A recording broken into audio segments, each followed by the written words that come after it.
अस्सलाम वालेकुम। मैं हाफ़िज़ मोहम्मद ख़ान हूँ और आप देख रहे हैं ख़ान एनालिसिस यूट्यूब चैनल। तो आज मैं आप लोगों को जो बताने जा रहा हूँ, जो इन्फॉर्मेशन देने जा रहा हूँ, वो बहुत ही अहम इन्फॉर्मेशन है और पाकिस्तान की तकदीर बदलने वाली इन्फॉर्मेशन है। और वो क्या इन्फॉर्मेशन है और वो किसके ऊपर मैं व्लॉग करने जा रहा हूँ, वो बेसिकली है रैकोडिक डेवलपमेंट। ये रैकोडिक डेवलपमेंट बेसिकली क्या चीज़ है, इसके बारे में मुकम्मल इसके मुज़ाकरात, कानूनी जंग और इसी तरह इसकी डेवलपमेंट, इसके बारे में मैं आप लोगों के सामने सारे डाटा कलेक्शन, जो मैंने डाटा इकट्ठा किया, वो आप लोगों के सामने रखूँगा। अच्छा जी, बेसिकली ये रैकोडिक जो है मैं आप लोगों को बताऊँगा, इसका मैं को बताऊँगा और रैकोडिक वहाँ पे क्या चीज़ थी बेसिकली। तो आप लोगों को जानकर हैरानी होगी कि रैकोडिक जो है ये पाकिस्तान की तकदीर बदलने का क्यों बाइस बनने जा रही है। उसके मतलब सुनकर आप हैरान होंगे। क्यों हैरान होंगे? क्यों? उसकी बड़ी वजह यह है कि यहाँ पे सोना और तांबा जो है इसकी बहुत बड़ी कांस मौजूद हैं। सोना और तांबा वहाँ पे बहुत ज़्यादा मकदार में पाया जा रहा है। इमरान खान के मतलब कहने के ऊपर तो यहाँ पे दुनिया की सबसे बड़ी कान मौजूद है। सबसे ज़्यादा यहाँ पे सोना और जो तांबा है वो मौजूद है। तो वाकई ही यहाँ पे इस रैकोडिक जो है ये एक बेसिकली कोई इतना इंग्लिश का लफ्ज़ नहीं है। ये रैकोडिक क्या है? ये एक जगह का नाम है और ये जगह कहाँ पे है? ये बलूचिस्तान के अंदर है। बलूचिस्तान बेसिकली आबादी के लिहाज से बहुत ही छोटा है और रकबे के लिहाज से पाकिस्तान का सबसे बड़ा सूबा है। अब बलूचिस्तान के अंदर एक ज़िला है, ज़िला चागी, जहाँ पे पाकिस्तान ने 1998 के अंदर 28 मई 1998 के अंदर वहाँ पे एटमी धमाके किए थे और एटमी पावर बना था। ये वही ज़िला चागी है। उस ज़िला चागी के अंदर एक छोटा सा गांव है और उस गांव का नाम है रैकोडिक। और वहाँ पे बहुत ज़्यादा गर्मी होती है, बहुत ज़्यादा टेम्परेचर होता है। सर्दियों के अंदर बहुत ज़्यादा सर्दी होती है, मनफी के अंदर चला जाता है और गर्मियों के अंदर 50 डिग्री से ऊपर चला जाता है वहाँ पे टेम्परेचर जो है। तो इस वजह से वहाँ पे रहना बहुत मुश्किल है। लेकिन वहाँ पे बहुत ज़्यादा जो है टेले वगैरह हैं वो मौजूद हैं वहाँ पे।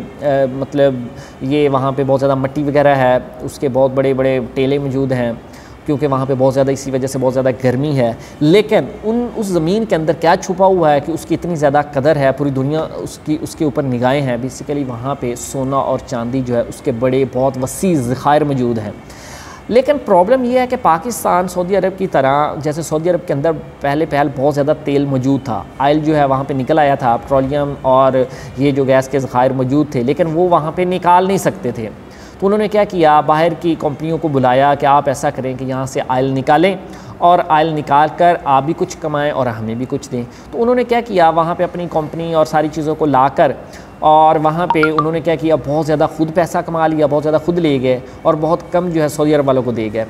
अच्छा जी, वहाँ पे रिफाइनरी वगैरह नहीं थी तो सऊदी अरब के पास, तो वो तो बाहर उन्होंने इंसार तो डिपेंड तो करना था बाहर की कंपनियों के ऊपर। लेकिन जो उन्होंने थोड़ा बहुत भी दिया था इसको सऊदी अरब को पैसा उस ऑयल की मद में, तो वो भी बहुत बड़ा था, बहुत ज़्यादा था। लेकिन सऊदी अरब वालों ने क्या किया कि उन्हीं थोड़े बहुत पैसों से अपने मुल्क को भी खुशहाल किया और अपनी रिफाइनरी वहाँ पे कायम की। और आज फिर उन्होंने उन कंपनियों को भगा दिया वहाँ से, अपनी रिफाइनरी और अपने लोग उन्होंने ट्रेन कर लिए और अब वो जो ऑयल है, वो जो तेल है, वो ख़ुद निकाल रहे हैं।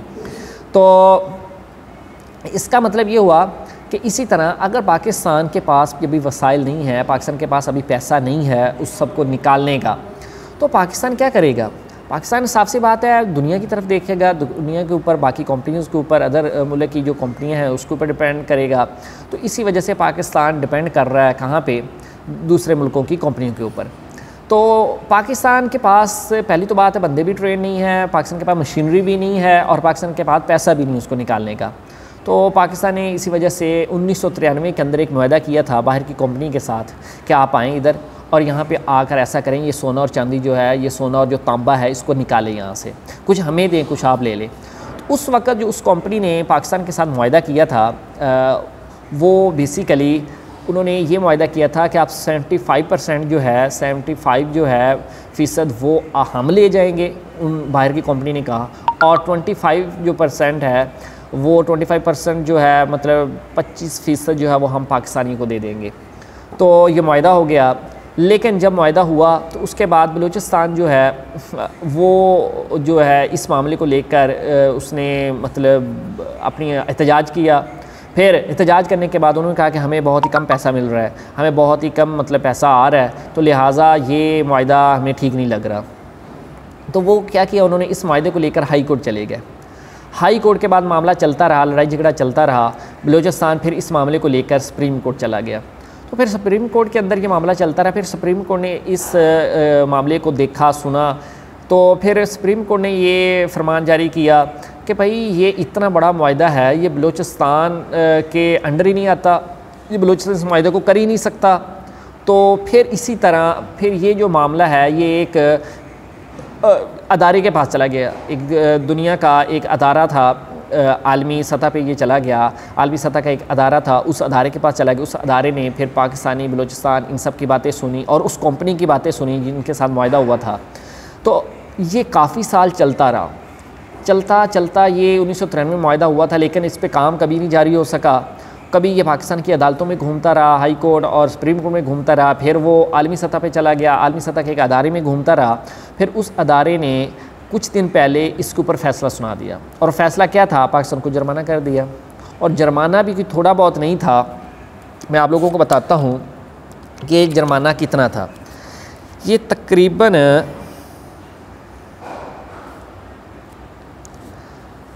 11 अरब था, 11 अरब का उन्होंने जुर्माना कर दिया था। पाकिस्तान 11 अरब डॉलर जो है, ये रुपीज़ में नहीं था, ये डॉलर में था।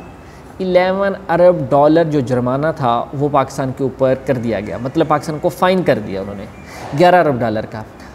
तो पाकिस्तान 11 अरब डॉलर कहाँ से दे भी अब उनको, लेकिन उन्होंने फ़ैसला सुना दिया, वो तो फिर पाकिस्तान को देना पड़ना था। उस कंपनी ने कहा भाई निकालो अब 11 अरब डॉलर। तो ये मामला फिर इस तरह चलता रहा। फिर वज़ीर-ए-आज़म इमरान ख़ान इस बीच में आए, PDA की हुकूमत बीच में आई। वज़ीर इमरान ख़ान ने इस मामले को सुलझाया, इस मामले को देखा, इसके सारे पहलू देखे। इस पहलू देखने के बाद फिर एक कंपनी थी बैरिक गोल्ड, इस बैरिक गोल्ड के पास इमरान खान गया, इस मामले को लेकर गया, बैरिक गोल्ड को सेटिस्फाई किया इस पूरे मुआहदे के ऊपर। तो फिर उनके साथ अब एक नया मुआहदा किया गया है। अब नया मुआहदा क्या किया गया है, इमरान खान ने पाकिस्तान का ये मुआहदा किया है और उसके बाद पाकिस्तान को खुशखबरी भी सुनाई है, वो भी मैं आप लोगों के सामने रखूँगा। लेकिन इससे पहले मैं आप लोगों को कुछ और बताना चाहूँगा। वो क्या था, वो ये था कि पहले बलूचिस्तान को और पाकिस्तान को बहुत ही कम मिल रहा था, बहुत ही कम परसेंटेज मिल रही थी। लेकिन अब इस मुआहदे के बाद पाकिस्तानियों के पास एक बहुत बड़ी खुशखबरी, और मेरे ख्याल में पाकिस्तान सारे मुबारकबाद के मुस्तहिक हैं। और इमरान खान ने जिस तरह मुबारकबाद दी है पूरे पाकिस्तानियों को और जिस तरह खुशखबरी सुनाई है, वाकई ये खुशखबरी है। कैसे देखें जी, अब एक तो ये जो 11 अरब डॉलर का जुर्माना था ये माफ़ हो गया है, पाकिस्तानियों को जो फ़ाइन हुआ था 11 अरब डॉलर का वो माफ़ हो गया है। और बल्कि ये सिर्फ माफ़ ही नहीं हुआ, 10 अरब डॉलर जो है उसकी सरमायाकारी पाकिस्तान में होगी, और ये पाकिस्तान की तारीख़ की सबसे बड़ी सरमायाकारी है। 10 अरब डॉलर, ये बहुत बड़ा पैसा बनता है पाकिस्तान की रुपीज़ के अंदर। 10 अरब डॉलर की सरमायाकारी पाकिस्तान में होगी और 11 अरब डॉलर माफ़ हो गया है। और 8000 से ज़्यादा मुलाजमतें, 8000 से ज़्यादा नौकरियाँ पाकिस्तानी को मिलेंगी। तो बेसिकली अब ये जो माइंस हैं, ये जो मदनियात बलूचिस्तान के अंदर हैं, और सबसे महंगी जो सोने की जो और तांबे की जो ज़खायर हैं, मदनियात है, ये अब पाकिस्तान में होना और बलूचिस्तान में होना, ये पाकिस्तानियों की ज़िंदगी तब्दील कर देगा, बदल देगा। तो इस तरह 8000 मुलाजमतें, तो 10 अरब डॉलर और 11 अरब डॉलर माफ़ और 10 अरब की सरमायाकारी, तो मेरा ख्याल है ये बहुत बड़ी सरमायाकारी है पाकिस्तान की नज़र में। तो इससे अब होगा क्या, अब इससे इमरान खान ने कहा है, इमरान खान के बकौल कि ये पाकिस्तानियों के जितने भी कर्ज़े हैं वो सारे के सारे उतार देगी, पाकिस्तानी को कर्ज़े माफ़ हो जाएंगे। मीन पाकिस्तान जितने भी कर्ज़े लेता है, पाकिस्तान का पैसा नहीं होता, पाकिस्तान को कर्ज़ा लेना पड़ता है। जब पाकिस्तान के पास इतनी बड़ी सरमायाकारी आएगी, मुलाजमतें आएंगी, पैसा आएगा पाकिस्तान के अंदर, तो फिर पाकिस्तानियों को कर्ज़ा नहीं लेना पड़ेगा, बल्कि पहले जो कर्ज़ा लिया हुआ वो भी उतारने में मदद मिलेगी। तो वाकई ये पाकिस्तान के पास जब ये सोना और इतना तांबा निकलेगा तो फिर पाकिस्तानी को पैसा मिलेगा, और पाकिस्तानी ना तो कर्ज़ा लेंगे बल्कि पहले वाला कर्ज़ा भी उतारेंगे। और इस मुआहदे के मुताबिक क्या हुआ है, इस मुआहदे के मुताबिक 100% में से 100% में से 50% जो है, पहले तो 75% जो है वो कंपनी ले रही थी, बाहर की कंपनी, अब उसने कहा है कि हम 50% 50% जो है वो इसमें से जितना भी वहाँ से सोना और तांबा जो है पैसा निकलेगा उसमें से 50% जो है वो हम पैसा ले जाएंगे और बाकी जो 50% बचा सोना और तांबे की आमदनी उसमें से 50% पाकिस्तान को देंगे। अब पाकिस्तान क्या करेगा, 25% जो है वो बलूचिस्तान को दे देगा और 25% जो वफाक को चला जाएगा। मतलब 25% बलूचिस्तान के पूरे सूबे के ऊपर सूबे को मिलेगा और सूबा जो है पूरे अपने सूबे के ऊपर लगाएगा और खुशहाल होगा, और क्योंकि उनके सूबे से निकला है उनका हक बनता है। और इस तरह 25% जो है वफाक को मिलेगा और वफाक पूरे पाकिस्तान के ऊपर लगाएगा। अच्छा, इसी तरह अब और क्या होने जा रहा है इस मुआहदे के बाद।